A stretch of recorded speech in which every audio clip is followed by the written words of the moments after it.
Operation Sindoor విషయంలో కేంద్రం ఏ నిర్ణయం తీసుకున్నా మా ఓటు దానికే అంటున్నారు ఏపీ సీఎం చంద్రబాబు నాయుడు. ఓవైపు దేశ రక్షణ విషయంలో కేంద్రానికి సహకరిస్తూనే రాష్ట్రంలో అభివృద్ధి ప్రగతి ఆగకుండా కీలక నిర్ణయాలు తీసుకున్నారు చంద్రబాబు. ఇంతకీ ఏపీ ప్రభుత్వం తీసుకున్న నిర్ణయాలేంటి? ఈ వారంలో జరిగిన హైలైట్స్ ఏంటో చూద్దాం.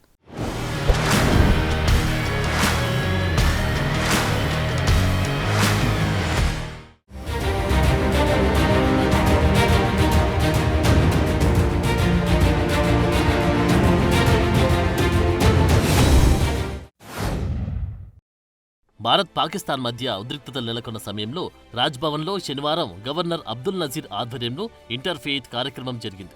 ఈ కార్యక్రమంలో ఏపీ సీఎం చంద్రబాబు నాయుడుతో పాటు deputy CM Pawan Kalyan, DGP Harish Kumar Gupta, మంత్రులు, ఇతర ఉన్నతాధికారులు కూడా పాల్గొన్నారు.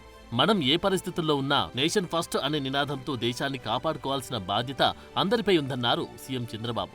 ప్రపంచాన్ని పట్టిపీడిస్తున్న ఉగ్రవాదాన్ని పారద్రోడాల్సిన అవసరం ఉందన్నారు. వేరే దేశాలపైన యుద్ధం చేయాలన్న ఆలోచన ఎప్పుడూ ఈ దేశానికి లేదు. ఈ దేశం యొక్క ఆలోచన దేశ సార్వభౌమత్వాన్ని కాపాడుకుంటూ స్వయం ప్రతిపత్తిని ఎవరొచ్చినా మన మీద వస్తే మాత్రం మనం గట్టిగా ఉంటాం. తీవ్రవాదం కానీ ఉగ్రవాదం కానీ ప్రజల్ని బాధ పెట్టే ఎలాంటి సమస్యలను కూడా మనం ఎప్పుడూ ఉపేక్షించే పరిస్థితి ఉండదు. భారత్ పాకిస్తాన్ మధ్య కాల్పుల విరమణ ప్రకటన శుభపరిణామమన్నారు చంద్రబాబు. ఉద్రిక్తతల సమయంలో ప్రాణాలు కోల్పోయిన వారి విషయంలో సంతాపం వ్యక్తం చేశారు. దేశ భద్రత కోసం కేంద్ర ప్రభుత్వం ఏ నిర్ణయం తీసుకున్నా మద్దతు తెలుపుతామన్నారు. రెండు దేశాల మధ్య ఎవరైతే ఈ యొక్క ఆర్మీ చీఫ్లు ఉన్నారో వాళ్ళందరూ మాట్లాడుకుని కాల్పుల విరమణ చేయాలని చెప్పి ఆలోచించడం, ఈ కాల్ కూడా పాకిస్తాన్ నుంచి రావడం, భారతదేశం ఒప్పుకోవడం, ఈ రెండు చూసినప్పుడు మళ్ళీ మన దేశం ఎప్పుడు కూడా యుద్ధం చేయాలని కానీ ఇలాంటి ఆలోచన ఎప్పుడూ లేదు. కానీ ఉగ్రవాదం మీద టెర్రరిస్టుల పైన రాజీ లేని పోరాటం చేస్తామని ముందు చెప్పారు. దానికి ఎప్పుడూ కట్టుబడి ఉంటారు. అందుకే ఇప్పుడే మీరు చూస్తే సీజ్ ఫైర్ కూడా పాకిస్తాన్ నుంచే వచ్చింది.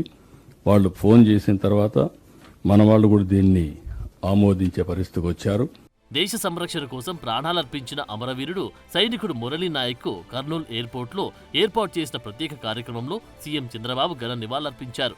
వీర జవాన్ మురళీ నాయక్ ఆత్మకు శాంతి చేకూరాలని ప్రార్థించారు.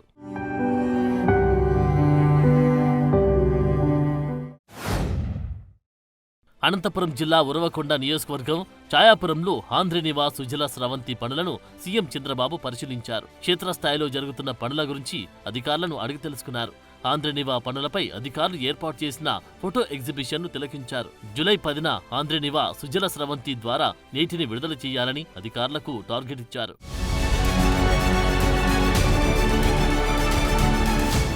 ఆంధ్రనివా సుజల స్రవంతి పనులను పరిశీలించిన అనంతరం చంద్రబాబు జలవనరుల శాఖ అధికారులు, జిల్లా అధికారులు, ప్రజాప్రతినిధులతో సమీక్ష నిర్వహించారు. ఆంధ్రనివా ప్రాజెక్టు కోసం ఫేజ్ 1, 2 కింద 554 కిలోమీటర్ల మేర కాలువ లైనింగ్, వెడల్పు పనులకు ప్రభుత్వం 3,873 కోట్లను రాష్ట్ర ప్రభుత్వం ఖర్చు చేస్తుంది. ఆంధ్రనివాకు ప్రాధాన్యత ఇచ్చి నిధులు కేటాయించామని, మొదటి ఫేజ్లో 10 మీటర్ల నుంచి 16.5 మీటర్లకు వెడల్పు చేయడంతో పాటు రెండో ఫేజ్లో లైనింగ్ చేపట్టామని గుర్తు చేశారు. ఈ వెడల్పు విస్తరణ కారణంగా కాలువ సామర్థ్యం 3,850 క్యూసెక్లు పెరుగుతుందన్నారు చంద్రబాబు. జూలై 10న తానే వచ్చి నీరు విడుదల చేస్తానన్నారు సీఎం చంద్రబాబు. 750 కోట్ల రూపాయలు ఈ ప్రాజెక్టు కోసం శాంక్షన్ చేసి ఇది పూర్తి చేసే విధంగా ముందుకు పోతున్నాం. 14-19 70,000 కోట్ల రూపాయలు ఖర్చు పెట్టాం ఇరిగేషన్ పైన. ఒక్క రాయలసీమలో 12,441 కోట్లు ఖర్చు పెట్టాం. ఒక అంద్రి నీవాలో 4,200 కోట్ల రూపాయలు ఖర్చు పెట్టాం. ఈ రోజు నేను ఆలోచించేది 10 మీటర్ల నుంచి 16.5 మీటర్లు వెడల్పు చేశాం. 40 టీఎంసీ నీళ్లు తీసుకురావడానికి ఏర్పాట్లు చేస్తున్నాం. ఈ సీజన్ లోనే ఇప్పుడు ప్రారంభించిన పనులన్నీ పూర్తి చేస్తాం. 23 నుంచి 34 ప్యాకేజీలు పనులు ఇంత మునిపే పూర్తయినాయి. ఇంకో పక్క మీరు చూస్తే గొల్లపల్లి, మడకసిర బ్రాంచ్ కెనాల్ని పూర్తి చేశాం. అనంతపురం జిల్లా ఛాయాపురం గ్రామంలో నిర్వహించిన ప్రజావేదిక సభలో సీఎం చంద్రబాబు పాల్గొన్నారు. అక్కడి ప్రజలను ఉద్దేశించి ప్రసంగించారు. పేదరిక నిర్మూలనకు సమాజంలో ఉన్న ధనవంతులు ముందుకు రావాలని పిలుపునిచ్చారు. టెక్నాలజీ ద్వారా పారదర్శకమైన సేవలు ప్రజలకు అందిస్తున్నామని తెలిపారు. ఆదాయం పెరగాలి. అదే సమయంలో పేదరికం అనేది పెద్ద శాపం. పేదరికం నుంచి అందరినీ పైకి తేవాల్సిన అవసరం ఉంది. ఈ రోజు ఒక్కసారి మీరు ఆలోచించండి.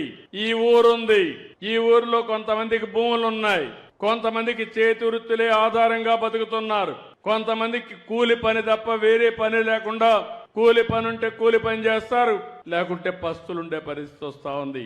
వాళ్ళ ఆదాయం తక్కువగా ఉంది. అంటే ఎన్నో సంవత్సరాలుగా పనిచేశాం. ఇన్ని సంవత్సరాలుగా పనిచేసినా ఇంకా పేదవాడుగా ఉన్నాడు.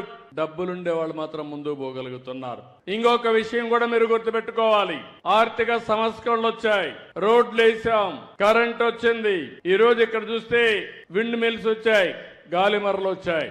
ఇక్కడ కరెంటు కూడా తయారు చేసి దేశం అంతా పంపిస్తున్నాం. ఏపీ కేబినెట్ కీలక నిర్ణయాలు తీసుకుంది. ఇందులో అతి ముఖ్యమైనది రాజధానిగా అమరావతిని ఖరారు చేసి కేంద్రానికి ప్రతిపాదన పంపాలని నిర్ణయించారు. గతంలో రాజధానిగా అమరావతిని ఖరారు చేసి పనులు చేపట్టిన గెజిట్ నోటిఫికేషన్ ఇవ్వలేదు. దీంతో తలెత్తిన ఇబ్బందుల నేపథ్యంలో ఈ నిర్ణయం తీసుకున్నారు. కేబినెట్ తీర్మానం ఆధారంగా విభజన చట్టంలో అమరావతిని రాజధానిగా చేర్చాలని కేంద్రాన్ని కోరనున్నారు. 2014 చూసినట్టయితే దాంట్లో సెక్షన్ 2, సెక్షన్ 5 ప్రకారం ఏంటంటే నిర్దేశింపబడిన కాల పరిమితి వరకు హైదరాబాద్ ఉమ్మడి రాష్ట్ర రాజధానిగా ఉంటుంది. నిర్దేశింపబడిన సమయం తర్వాత హైదరాబాద్ తెలంగాణ రాష్ట్రానికి రాజధానిగా, కొత్తగా నిర్ణయించబడే రాజధాని అమరావతి ఆంధ్రప్రదేశ్ కు ఉంటుందని చెప్పేసి ఆ చట్టంలో పేర్కొనబడింది. అంటే రాజధాని పేరు ఎక్కడ కూడా తెలుపుకోకుండా ఈ రోజు దాన్ని అమెండ్మెంట్ చేయమని చెప్పేసి రిక్వెస్ట్ చేస్తూ తెలంగాణ రాష్ట్రానికి హైదరాబాదు, అమరావతి విభజిత ఆంధ్రప్రదేశ్ కు రాజధానిగా అమెండ్ చేయాలని చెప్పేసి ఈ రోజు ఏదైతే ప్రపోజల్ వచ్చిందో దాన్ని మంత్రిమండలి ఆమోదించడం జరిగింది. ఏ విధంగా అయితే గ్రేటర్ హైదరాబాద్ తెలంగాణకి రాజధానిగా ఉంటుందో, అమరావతి అంటే అమరావతిలో మిగతా ఏపీసీఆర్డీఏ చట్టంలో ఉన్న ప్రాంతాలన్నీ కూడా కలిపి అమరావతి. సో ఆ అమరావతి ఈ రాష్ట్ర రాజధానిగా పేరుని ఇన్సర్ట్ చేయటం, అంటే ఆ చట్టంలో ఏదైతే కొత్త రాజధానిని విభజిత ఆంధ్రప్రదేశ్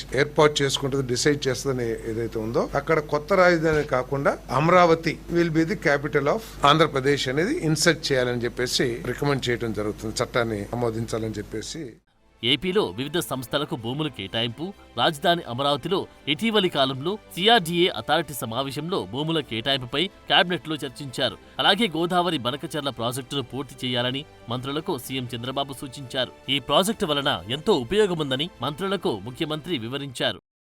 రహదారుల పనులు వేగంగా పూర్తి చేయాలని సీఎం చంద్రబాబు అధికారులను ఆదేశించారు. 20,060 కిలోమీటర్ల పొడవున గుంతలు లేకుండా చేపట్టిన మరమ్మత్తు పనులు 97% పూర్తయ్యాయి. మిగిలిన పనులను ఈ నెలాఖరు వరకు పూర్తి చేస్తామని అధికారులు వివరించారు. పనుల నాణ్యతలో రాజీ పడవద్దని సీఎం చెప్పారు. R&Bలో ఉన్న 304 ఏఈ పోస్టుల ఖాళీల్లో గ్రామ వార్డు సచివాలయంలో పనిచేస్తున్న సివిల్ ఇంజనీరింగ్ ఉద్యోగుల సేవలు వినియోగించుకోవాలని సూచించారు.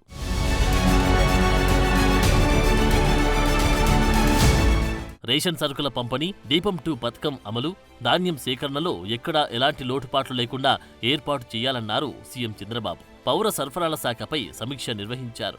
ఈ కార్యక్రమంలో మంత్రి నాదెండ్ల మనోహర్, ఆ శాఖ ఉన్నతాధికారులు పాల్గొన్నారు. ఏపీలో కొత్త రేషన్ కార్డుల జారీ ప్రారంభమైంది. బుధవారం నుంచి గ్రామ వార్డు సచివాలయాల్లో దరఖాస్తు ప్రక్రియ ప్రారంభమైంది. ఈ నెల చివరి వరకు దరఖాస్తులు స్వీకరించాలని ఆదేశాలు జారీ అయ్యాయి. వీరికి జూన్లో క్యూఆర్ కోడ్తో కూడిన స్మార్ట్ కార్డులు ఇస్తారు. క్యూఆర్ కోడ్ను స్కాన్ చేసి 6 నెలల రేషన్ వివరాలు తెలుసుకోవచ్చు. వాట్సాప్ గవర్నెన్స్ లో భాగంగా ఈ నెల 15 నుంచి బియ్యం కార్డుల సేవల్ని అందించాలని చెప్పారు చంద్రబాబు. రైస్ కార్డుల్లో పేర్లు ఉండి జీఎస్, డబ్ల్యూడబ్ల్యూఎస్ సమాచార నిధిలో కనిపించని 79,173 మంది వివరాలను సరిచేయాలని ఆదేశించారు.